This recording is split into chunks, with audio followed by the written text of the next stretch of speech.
never tattle, let God handle that, or let the mob handle that. No soprano, half black, half white. I'm a piano, I'm an animal. My video on Discovery. What's up? This is my first time. I've never in my life picked up a tripod and a camera and decided to film outside. Not even in my hood. I'm in Soho, which is, who else is this? It's Grand Street. Boom. But today I decided to pick up the camera and film. So we're talking about relationships. Oh my God, with New York City, shut the fuck up. Damn. Okay, so we're talking about dating and relationships, specifically dating in New York City. Okay, let's be real. New York is the most ghetto place in the world. I don't know. They could say Chicago bad. They could say Compton bad. They could say Florida is Florida, but New York, to date in New York is like dating a fucking toad. I promise you, bro. Like, it's easier to date a toad than it is to date in New York City. And I promise you, we can't even find a toad, so that's to tell you how bad the dating prospects are. But somebody asked me, what do I look for when I'm dating in New York? And New York, somebody asked me what I'm looking for in dating, and I told them, not a scammer. I'm sorry. I'm done with the hood guys. Like, I'm done with the hood guys. I'm done with the trappers, the rappers, the SoundClouds. I'm sick of them. I don't want them. I don't want nothing to do with them. I don't want nothing along that lines. I don't want to. No, I don't want to do that. I don't want to be the girlfriend to the trapper that played the block. Like, that's crazy. I feel like now I'm 22 and I'll turn 23 soon. I deserve better than the New York City trapper scammer. Boy, like, I deserve way better than that. Also, I've also got to get out of this narrative. I'm not dating the men with the kids. I'm not, bro. Like, I don't want to date men with kids. I don't even want to date. Do I even want to date men? Nah, I do want to date men. I'm playing. But I'm like trying to tap into like my femininity, and that shit is so hard when every man makes you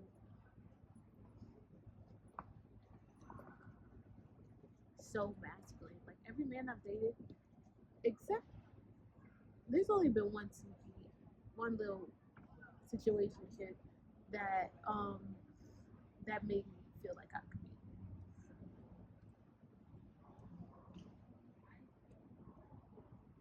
So you walk past me, staring me dead in my face, staring me dead in my coochie, and you still into me. Girl, don't piss me off. But there's only been one guy I've been with that made me kind of feel like I could be like a girly girl, could be soft. But we're not together because we got bad communication and other things. But like, we can't be in a relationship. I love him, but not like that. Like, I can't love him like that. Nah. If I sound raspy, it's because I'm getting over a cold and I'm sick as hell. I'm not sick. You know how you like? It's my sinuses. That's what's really acting up. But essentially, that one situation, he gonna be in my life for the rest of his life. Like, he really can't do much. He can't even go much further. Like, he could date, he could marry somebody, and I promise you, I'm gonna be invited to a wedding. He gonna be like, "What's up, my nigga?" And I'm gonna love him for that. Like, that's one of my favorite people in the world. And now we best friends, so it's like, that's really my like die hard favorite person in the world. And I think like I needed to be in a situation with him because I didn't know what being soft was.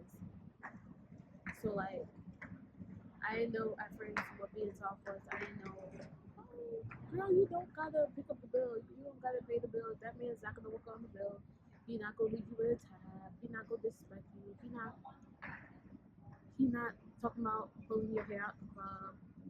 All that. Like, he not like doing weird shit. He just being himself, and I get to be myself, and I get to be a soft here. Like, when I'm with him, I don't got a wallet. And we best friends now. I still don't got my wallet. Like, I really do think it, and that's about that whole fake person in the world. Well, no, you like in the top 10. Yeah. But yeah, some boy just walked past and he's like, "Can I be in your video?" And I was like, "Oh, I told him the topic." He like, "Never mind." Like, bro, it's not that bad. But okay, situationships. Being a girl in New York City and finding a relationship sometimes becomes like the hardest thing, and that's why kind of like leads to girls like me, or like girls I know dating men that are not in the state, like, or like they're upstate, or they're away from school, right? So that's something that happens. Like, I'm a girl, I can't do the long distance thing, bro. Like, I don't want to talk about, I don't want to tell you, I don't want to be on the phone. I want my person here. I want them in my face 24/7 and 45/8. Like, I want them in my face, talking to me, chatting me up, getting to know me, seeing me in my element. I want to see them in their element, because like, you could judge, like, it's bad to judge people. You shouldn't judge a book by its cover, but when it comes to like dating in New York City, that's like the worst thing you could ever do, because somebody could be so calm, cool, regular, real calm, real chill with it, and then they be a crash out. I'm 22. You can't crash out around me. But I'm 22. I can't just date a random crash out now. Like, I want to be a lawyer one day. It's kind of hard to date the people that are committing the crimes when you're trying to protect the people that are committing the crimes.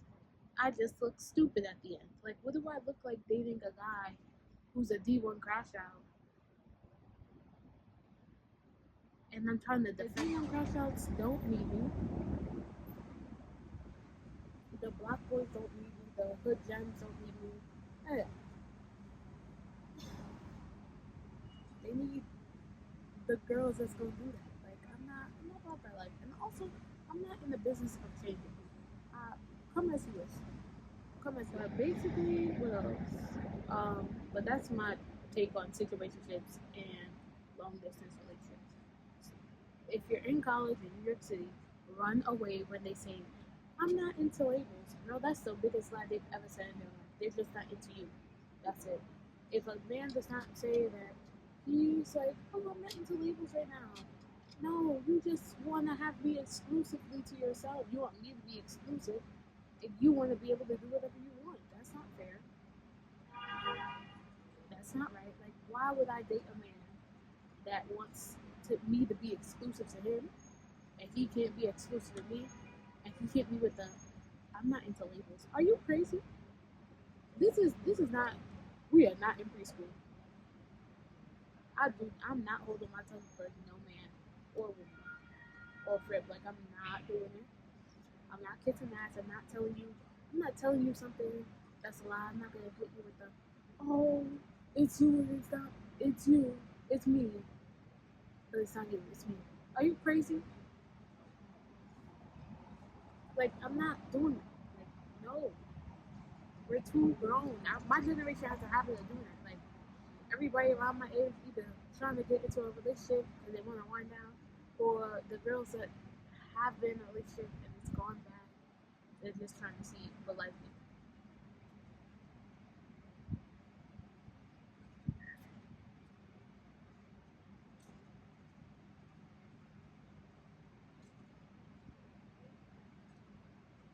Being a girl is already hard. Being a real ass person,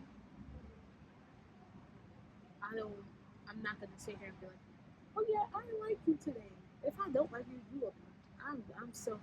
It took me a long time to become very blunt about my feelings and how I think about people in relationships, how I feel about people in relationships, and it's as simple as, you do me how you want me to do you. Because if you do me crazy, don't be mad when I do the same. Don't get mad and be like, oh, I'm trying to get back. I cheated on you. You should take me back. No, girl. I don't got it in me. Don't cheat on me, because then I'm gonna just tell you. I'm gonna tell you what it is. I am not a stayer. I'm not a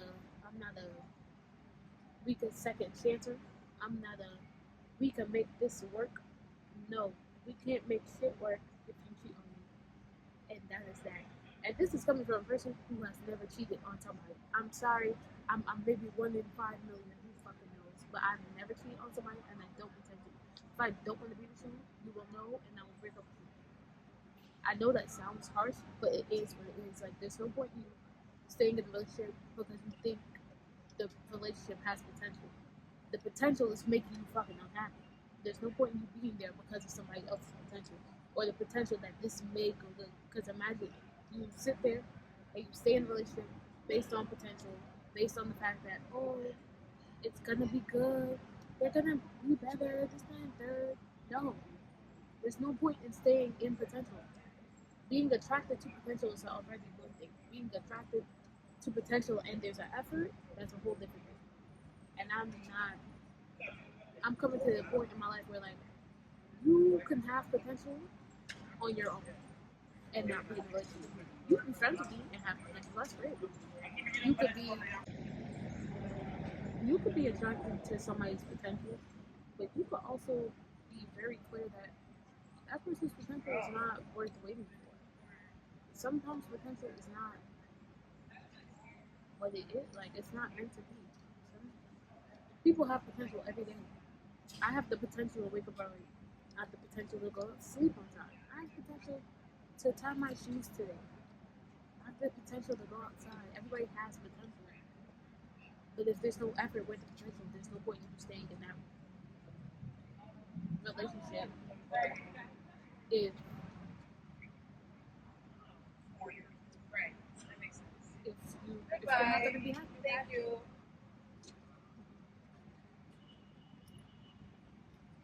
Like, there's no point. Potential is one thing. It's one thing to say you're gonna be happy in a relationship, and it's nothing to be happy in a relationship. And sometimes dating in New York City specifically has taught me a man could have potential. Yes, they got potential today, tomorrow, Wednesday, Thursday, Friday, Saturday, Sunday. They got potential every day of the week, 365 times a year. But if they have no effort, then there's no point. Then you're sitting there and you're looking down.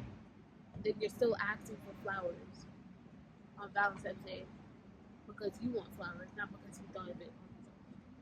So there's no point in you sitting there and waiting. No, I don't like that. I don't wish that for nobody.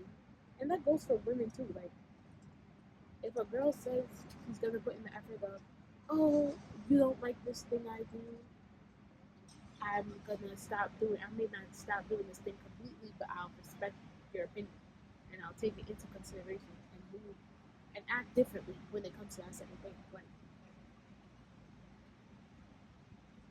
But yeah. Okay, we've talked relationships, situationships. Now we're gonna talk about specifically dating on your college campus.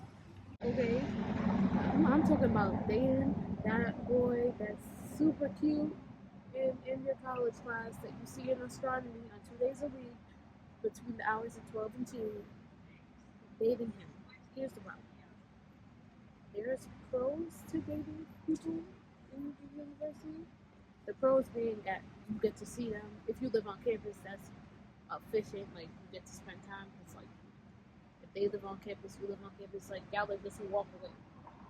Then there comes dating in college. Is not like dating when you're in high school, right? In high school, and I don't know if y'all, well, everybody went to high school, but like in high school, you go to school for 8 hours a day. If you're dating somebody and you're seeing them for 8 hours a day, it's obviously like that's enough time to be spending with somebody. In college, shit goes down. It's not like dating that cute boy in the back of the class. Like, no, college and high school is very different, and when it comes to dating, so like college, I may see that boy I like and I'm dating him. We're in a relationship, so on two by fours and 5x6s. We locked in, but I only see him 2 to 6 on Tuesdays because that's the longest class we got and it's live day. And I'm not gonna see him if he play a sport. Dating a college athlete is hard. You have to manage their life. They have to manage their life, their team's life, and the relationship that they have. That's a lot of work and effort to put on one person. And I'm not saying it's not possible, but I'm saying it's a lot. And when you're in college as a girl, the guys are always going to be there. They're always going to be there. They're going to be there tomorrow. They're going to be there the next day. They're going to be there on Wednesday, Thursday, Friday. They're going to be there on Saturday when they have a random Saturday class. And they're going to be there. But sometimes they don't. Just because they're there, they may not be there for you. Like, they can be, it could be, oh, I love you, girl, this and that. But I can't see you because I have basketball practice. But then we'll realize, like, you're putting more time into your sport, which you get paid to do. You get paid to put in time into the sport. You get paid to love these things. You get paid to do all this. But if I want you as a relationship partner and I see us going somewhere, and that's the same thing with potential. Like, they have the potential to make a good relationship. Some men in college do not have the potential to make shit good. They don't make things good. They don't make it look easy. They don't make it look like it's good. Like, no. Sometimes I'm not gonna lie. The best advice I could give to somebody in college as a girl, specifically as a girl who dates guys,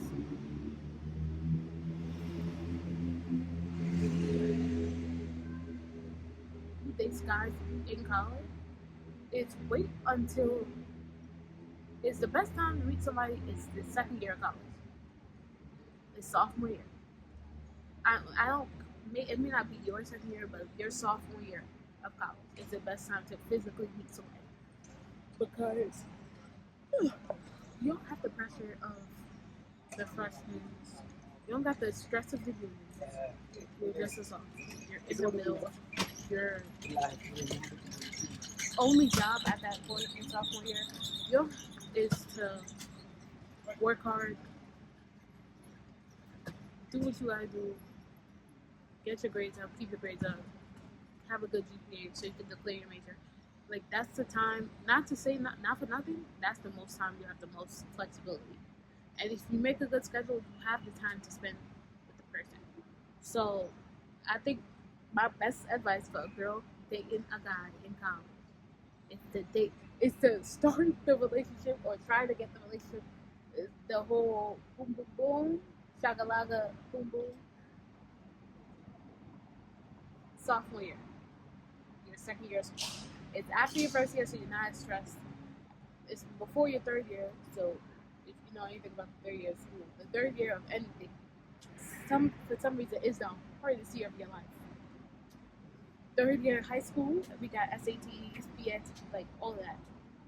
Senior year, you're applying to college, you're kind of relaxing, kind of, or you're getting ready to be an adult in college. Would you relax on the honking? My God.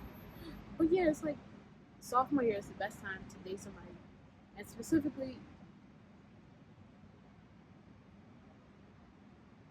yeah, it's just sophomore year.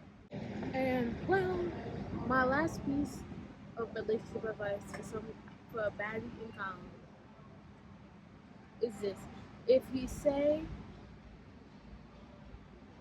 the words, "I'ma always know where you're gonna be at," run.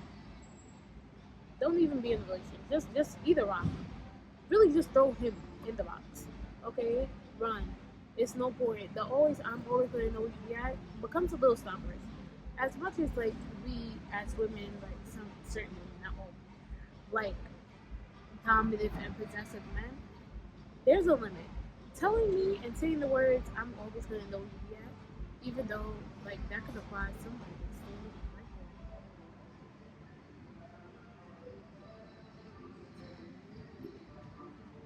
there. If he says, "I'm always gonna know where you be at," but yeah, like if you say, I'm always know where you at, even if y'all not in a relationship.